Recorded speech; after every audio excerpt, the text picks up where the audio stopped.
Bienvenidos a esta presentación del curso de Política y Legislación. A continuación analizaremos el accidente de Chernóbil, principalmente desde la perspectiva normativa del Decreto Único Reglamentario de Trabajo 1072, desde la resolución de estándares mínimos 0312, aunque también consideramos las normativas aplicables a trabajo en espacio confinado y minería. Para ello, asumiremos el contexto suministrado en la guía. También asumiremos el rol del Ministerio de Trabajo. Y por último, asumiremos que existe todo el material probatorio que nosotros citamos dentro de la presentación. Nuestro análisis presenta limitaciones relacionadas con los supuestos y asunciones previamente mencionados. También se limita a los temas vistos en el módulo y considera que el resultado de la investigación del accidente, tal y como se presentó en la película, es cierto. Otra limitación importante es que la historia le ha atribuido a este accidente elementos políticos y repercusiones globales que no consideramos y cuyo análisis pudiera llevar a concluir que existieron causas básicas diferentes a las expuestas en la película.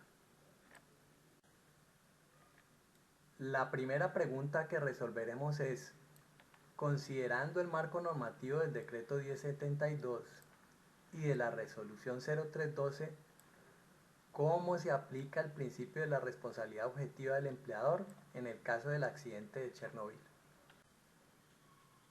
Para resolver esta pregunta conviene recordar que la Corte Constitucional ha señalado que, según el principio de la responsabilidad objetiva, las prestaciones económicas y asistenciales tarifadas y previstas por la ley se causan por el mero acaecimiento de un accidente de trabajo o enfermedad laboral, sin que para ello se requiera el concurso de una determinada conducta del empleador. Eso sí, se requiere que el empleador haya afiliado a sus empleados y que se encuentre al día con el pago de sus obligaciones en ese sentido. Asimismo, es importante recordar que el empleado también está obligado a acatar las instrucciones y normas de seguridad. Bajo los presupuestos previamente mencionados y de acuerdo con el principio de la responsabilidad objetiva, los trabajadores tienen el derecho a una serie de prestaciones asistenciales que se pueden evidenciar aquí en la pantalla, e igualmente tienen el derecho a todas estas prestaciones económicas. Ahora bien, para el caso específico de Chernóbil, la responsabilidad objetiva opera de la siguiente forma. Primero, el Decreto Único Reglamentario del Trabajo en varios de sus artículos reglamenta la afiliación obligatoria de todos los trabajadores al Sistema General de Riesgos Laborales. Y por su parte, la resolución de estándares mínimos en su artículo 27 y numerales citados aquí, no solo confirma esa obligación, sino que además la convierte en un elemento obligatorio de la auditoría de cumplimiento de estándares mínimos. Debido a que Chernóbil se encontraba al día con el pago de esta obligación, fue que, de acuerdo con el principio de la responsabilidad objetiva, en la película pudimos observar que los trabajadores recibieron atención médica y que en la webgrafía se observa que incluso recibieron prestaciones asistenciales y económicas. Buenas tardes a todos o días, depende de qué momento nos estén viendo. Mi nombre es Mario Barbosa y voy a dar respuesta a la pregunta 2 del taller. Y es básicamente pues de qué manera la responsabilidad patronal por falta de las medidas de seguridad adecuadas podría ser aplicada al incidente y qué sanciones se derivarían de dicha responsabilidad en Colombia. Antes de dar respuesta, expondremos primero un vacío normativo muy importante, pues que diríamos del análisis, cuyas consecuencias potenciales sobre trabajadores, empleadores, contratistas y sobre la población general podrían ser altamente lesivas. Posteriormente presentaremos las causas básicas e inmediatas del accidente junto con los incumplimientos que se encontraron frente al decreto 1072 del 2015 y la resolución 0312 del 2019. Finalmente se establecerán los fundamentos de derecho y las sanciones que correspondan. Muchas de las causas básicas del accidente, y eso es algo que queríamos aclarar, pues que es un vacío que encontramos, y dado que en Colombia pues es un país que pues importa toda la tecnología y no la produce, resulta que digamos que la normatividad actual eh, pues no tiene dentro de su jurisdicción el diseño de dispositivos, ¿cierto? O sea, las posibles consecuencias que pueda tener un mal diseño de una tecnología importada están por fuera de la jurisdicción colombiana. Y pues básicamente pues tendrían ellos que tener como personería jurídica y no necesariamente se tiene que implementar para poder, digamos, importar una máquina y empezar a producir, ¿no? Entonces, pues eso deja básicamente, pues exime a los proveedores internacionales de responsabilidades que tengan que ver o cuya causa básica sean o recaigan sobre el diseño de la tecnología. A continuación expondremos cada una de las causas sin profundizar en las normas, dado que esto se hará en la sanción, en la parte de la sanción. Básicamente en el primer punto encontramos que pues faltó una solución efectiva para la pérdida del suministro, es decir, una doble redundancia en términos del suministro de electricidad, ¿no?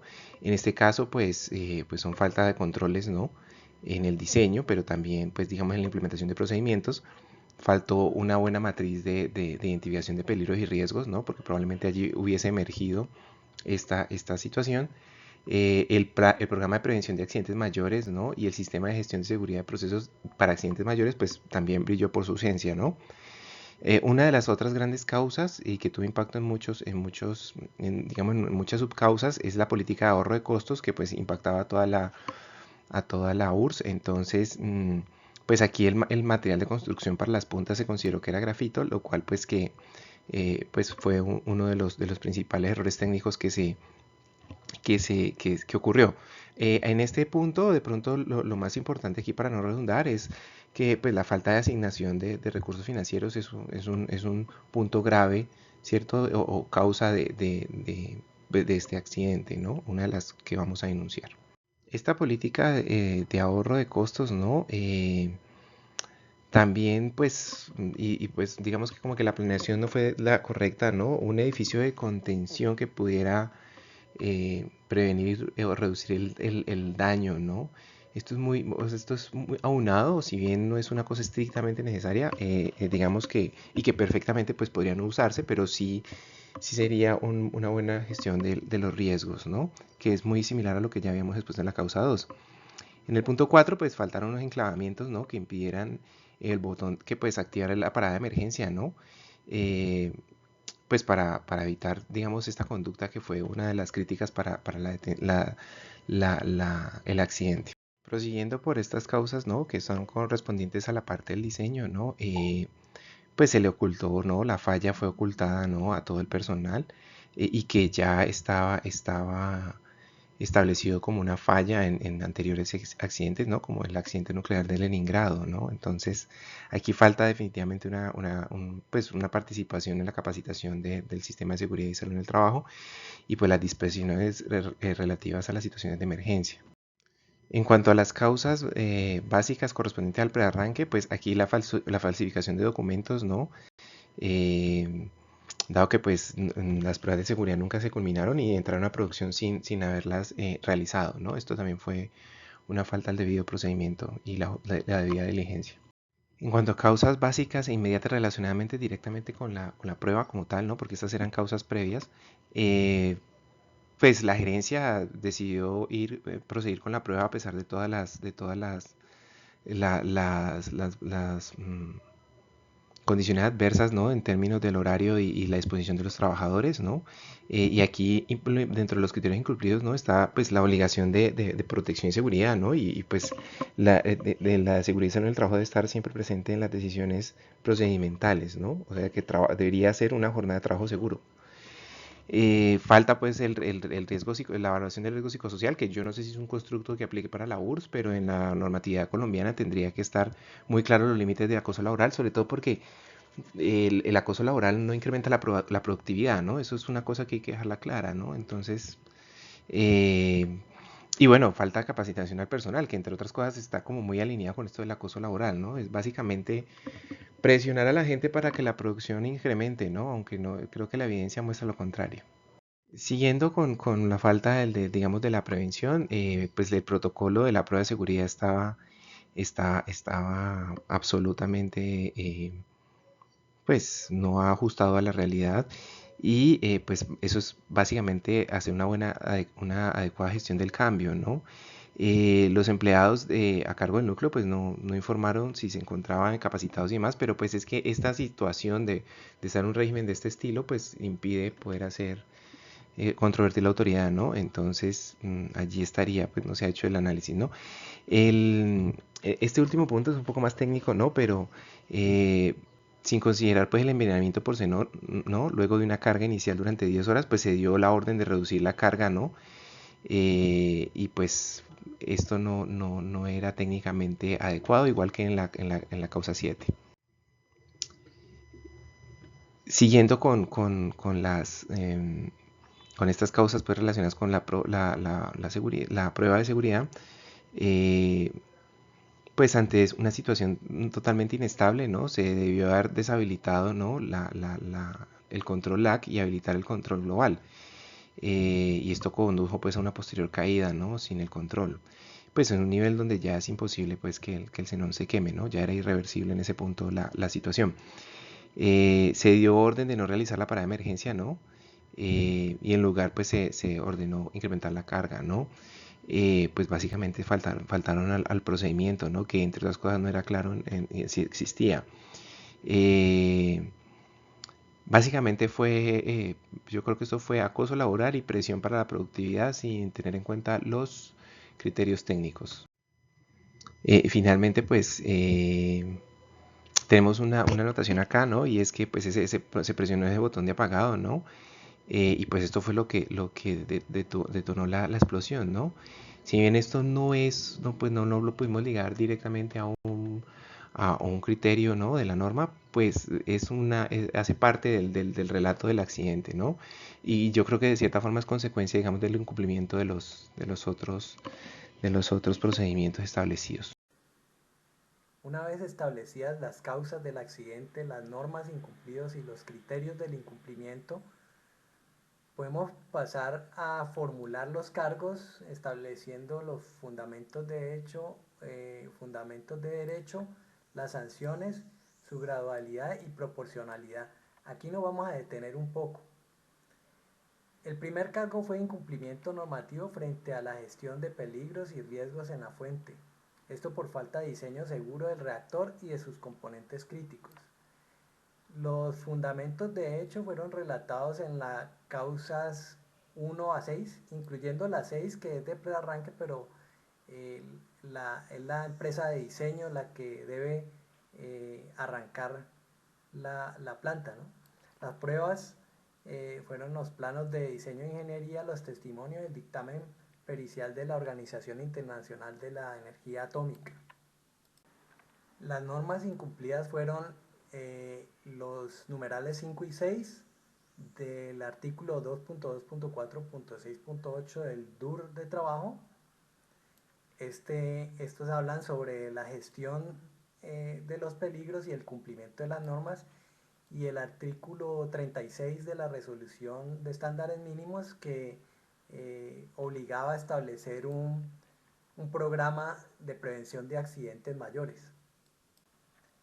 La gradualidad se establece por el artículo 4 del decreto 472 del 2015 y concretamente por los criterios establecidos en los literales C, porque se utilizaron medios fraudulentos, por falta de diligencia, por el daño que se ocasionó, porque la empresa redituaba por exportar la energía, los trabajadores que se vieron implicados y porque hubo muerte. Obviamente se trataba de una gran empresa y finalmente establecimos, por lo tanto, pues el rango en que se puede establecer las sanciones entre 20 y 1000 salarios mínimos, pero dado todos estos criterios de gradualidad que hubo medio fraudulento, pues decidimos que eh, sería 1000 salarios mínimos en este caso. Habiendo culminado todo lo concerniente a la etapa del diseño, ahora planteamos un segundo cargo por incumplimiento normativo frente a los requisitos de prever aspectos de seguridad y salud en el trabajo en las decisiones, realizar identificación de peligro, evaluación y valoración del riesgo, capacitar al personal y evaluar sus condiciones de salud y de trabajo. Este incumplimiento se da por la orden de realizar esas pruebas y considerar esos aspectos. Los fundamentos de hecho fueron relatados en las causas 7, 8, 9, 12, 13, 14 y 15, y las pruebas que se hicieron valer en este sentido fueron el plan de trabajo, el plan anual de trabajo, la matriz de identificación de peligros, los certificados de capacitación y batería de riesgos psicosociales que se solicitaron y no fueron aportados, así como los testimonios. El fundamento de derecho para este cargo son los siguientes incumplimientos. Frente al decreto 1072, los incumplimientos con el artículo 2.2.4.6.8 numerales 9 y 11, que se refieren a la participación y a la capacitación y a la integración de los aspectos de seguridad y salud en el trabajo en todas las decisiones. El artículo 2.2.4.6.15, que es el que se refiere a la identificación de peligros, de evaluación y valoración de riesgos, y el artículo 21.5, que es el que se refiere a la evaluación de las condiciones de salud y de trabajo del trabajador. Si esto se hubiera cumplido, se habría detectado a tiempo todo ese tema de acoso laboral. Y frente a la resolución 0312, la de estándares mínimos, se incumplieron con estos artículos, con el artículo 27 y estos numerales, que son los que hablan de capacitación y de identificación de peligros. La graduación de la sanción se da pues por los mismos criterios básicamente que para el cargo número 1, excepto tal vez el de medio fraudulentos, que lo dejamos en la etapa de diseño. No obstante, recuérdese que aquí hay otro agravante, y es que se saltó el procedimiento de la obligación de parar la planta por 24 horas. La proporcionalidad pues es básicamente la misma, una gran empresa, hubo incumplimiento y por eso se consideró muerte de trabajadores, por lo tanto se consideró la. El último cargo, el número 3, fue incumplimiento normativo frente a la gestión del cambio. Eso porque recuerden ustedes el protocolo para la prueba de seguridad que utilizaron, que tenía tachas y enmendaduras, pese a que se trataba de pruebas que se realizaron hace un año, ¿no? Eso se discutió, se relató en la causa número 10, y las pruebas fueron el protocolo mismo que se aportó y los testimonios, ¿no? El fundamento de derecho pues es incumplimiento al artículo 2.2.4.6.26 del decreto del DUR de trabajo, y el artículo 27 numeral 2.11.1 de la resolución de estándares mínimos. Pues todo esto es lo que tiene que ver con la gestión del cambio, ¿no? La graduación pues básicamente los mismos literales, en este caso, bueno, obviamente el de fraudulentos no, falta de diligencia, el criterio económico, el criterio de trabajadores y el criterio de muerte, el mismo tamaño de empresa, el criterio de muerte. Por lo tanto pues se determinó también la sanción de 1000 salarios mínimos legales mensuales vigentes. Una nota, y es que en la investigación recuerden que se encontró como causa número 11, que no estuvo en estos cargos, que tuvo que ver con el factor humano de los trabajadores, que también faltaron a su deber de información sobre esos riesgos que estaban experimentando, la falta de capacitación, etcétera. Pero dicha falta se originó, como lo mencionó Mario, en incumplimientos por parte del empleador.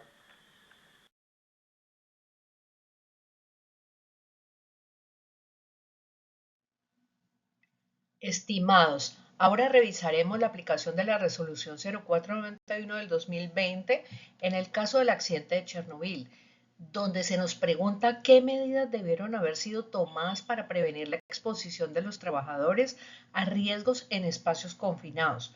Para dar esta respuesta, hemos planteado una tabla en donde vamos a mostrar el requisito normativo, cuál era la condición esperada para Chernobyl y cuál fue el incumplimiento respecto a una base normativa.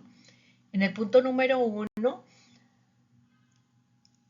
podemos analizar la identificación de espacios confinados en donde debemos clasificar el espacio confinado de acuerdo al tipo de riesgo. Entonces, podría ser un espacio confinado 1 y 2 y también clasificado como una atmósfera grado A. El incumplimiento es que ni siquiera consideraban este sitio como un espacio confinado. No había, por lo tanto, señalización de riesgos atmosféricos ni radiológicos, que era la principal fuente de riesgo, y por lo tanto no había una implementación de un programa de gestión que protegiera a los trabajadores en ese tipo de espacio confinado, el cual es una excavación que se estaba realizando.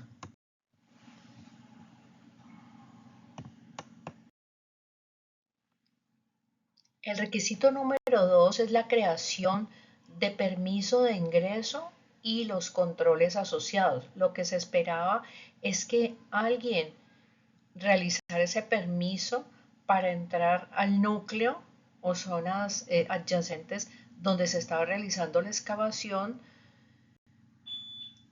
Los trabajadores autorizados pudieron ingresar a esa zona de acuerdo a un procedimiento de entrada a espacios confinados. El incumplimiento observado es que se notó que el ingreso no tenía ningún tipo de control ni autorización o validaciones que les permitiera realizar una entrada segura de los mineros a la zona.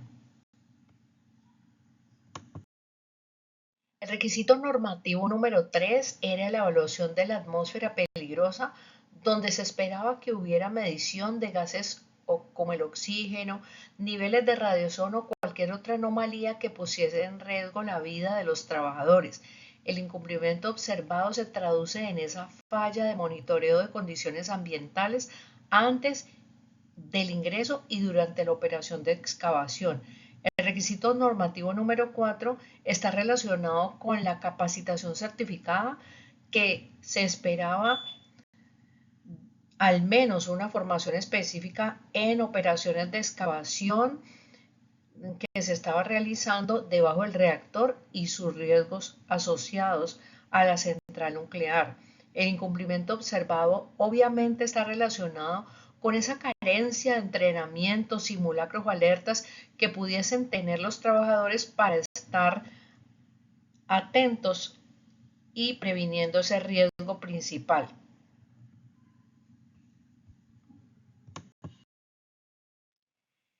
El requisito normativo número 5 está relacionado con el uso de elementos de protección personal obligatorios. Se esperaba el uso de trajes de protección radiológica, respiradores, líneas de vida que permitieran a los trabajadores un control de riesgos asociados. Sin embargo, se encuentra con un incumplimiento donde no se utilizaban EPP, incluso estaban desnudos, porque tenían claro que la ropa no iba a hacer la diferencia a ese control de riesgo que ellos estaban asumiendo. Igualmente tampoco se implementaron medidas de prevención durante la excavación. El requisito normativo número 6 tiene que ver con la supervisión externa. Se espera que al menos si hay trabajadores laborando en ambientes de alto riesgo, pues haya una vigilancia permanente del exterior a los trabajadores expuestos, que haya una implementación de un programa. Sin embargo, no se observó que hubiera personal supervisorio externo que mantuviera en comunicación constante con los trabajadores al interior de la excavación para evaluar su estado de salud o su confort, digamos, en ese trabajo. Tampoco se evidencia implementación del programa ni controles administrativos. El requisito normativo número 7 está relacionado con la implementación de un plan de emergencia específico que consiste en elaborar protocolos de rescate y evacuación por fallas estructurales o fugas radiológicas, que son los principales riesgos del trabajo. Sin embargo, no se evidencia en la película que hubiese un plan de rescate realmente. La evacuación y extracción de los mineros no se dio en ningún momento. Si hubiesen presentado algún problema, hubiera sido una evacuación tardía, improvisada, puesto que no habían identificado el inventario en la clasificación de ese tipo de escenarios relacionados con los riesgos. El octavo requisito normativo tiene que ver con la iluminación, donde se espera que haya un sistema de iluminación apropiada o que se utilicen equipos de iluminación acordes a los riesgos principales de excavación. Se observó que realizaban las labores con sistemas de iluminación deficientes que seguramente podrían inducir a nuevos riesgos. El noveno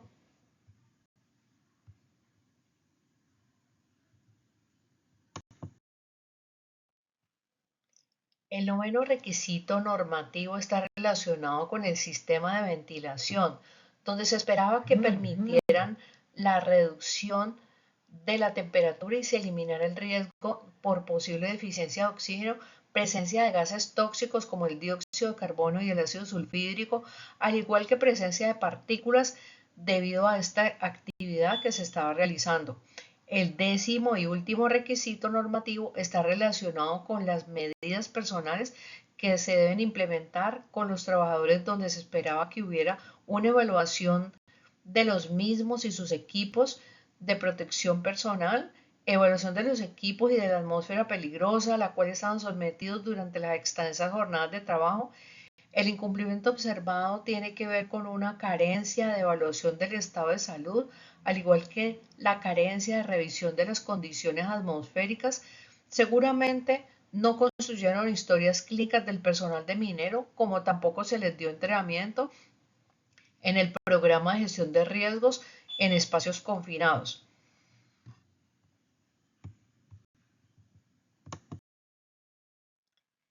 En estas dos diapositivas nos parece valioso mostrar cómo un programa de gestión de espacios confinados posee 4 pilares principales, que son la evaluación y prevención, la formación y capacitación, equipos y procedimientos operativos, al igual que la supervisión y control.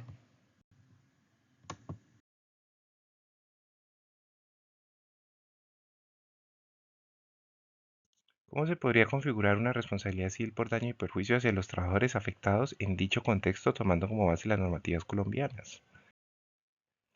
En cuanto a la responsabilidad subjetiva, pues en la sentencia C-336 del 2012, la Corte recordó pues que ya se ha señalado que para que se cause la indemnización ordinaria y plena de prejuicios, prevista pues en el artículo 216 del Código Sustantivo del Trabajo, exige la ley, amén, obviamente, de la ocurrencia del riesgo, esto es, el accidente de trabajo o la enfermedad profesional, la culpa suficientemente comprobada del empleador. Vamos a listar algunos elementos para dar una respuesta más estructurada a la pregunta, ¿no? Primero, si ocurrió un daño, ¿no? Como ustedes pueden ver, pues los trabajadores sufrieron lesiones y en efecto, pues esto está ya declarado en el Código Civil y en el Código Sustancial del Trabajo, en el artículo 2341 y en el 216, la relación laboral estaba establecida, ¿no? Que pues, como pueden ver acá los artículos del Código Sustancial del Trabajo y la Ley 1562 del 2012, la culpa era del empleador porque fue quien diseñó el dispositivo, que en este caso el reactor nuclear, sin tener en cuenta todos los riesgos posibles y todos los escenarios, ¿no? Entonces esto es una negligencia grave, ¿no? Diferente es, por ejemplo, el caso del reactor de Japón, donde se superaron todas los posibles escenarios y aún así el reactor entró en fusión, ¿no? Y pues esto implica una infracción normativa, claramente. Aquí hay unos derechos fundamentales vulnerados, ¿no? El derecho a la vida, a la salud, a la dignidad, a la información, al trabajo digno, ¿no? Que están pues consignados en nuestra constitución política, ¿no? Y pues la responsabilidad civil, ¿no? Extracontractual derivada pues del ejercicio de una actividad peligrosa, ¿no? Entonces, pues en este caso, pues el Estado debería responder por todos, ¿no? O sea, no puede externalizar, pues en este caso el Estado tiene que responder por todo porque estamos hablando de un país comunista, claramente, ¿no? Pero si fuera una empresa privada, la empresa privada tendría que responder ante todo, porque, y esto es un dilema que siempre ha estado en la producción, ¿no? Que siempre se externalizan riesgos y estas externalidades las termina asumiendo la sociedad civil y el Estado, ¿no? Entonces, en este caso, paradójicamente, el Estado es quien genera el riesgo, ¿no? Entonces, y bueno, esto ya está constatado también en el Código Civil.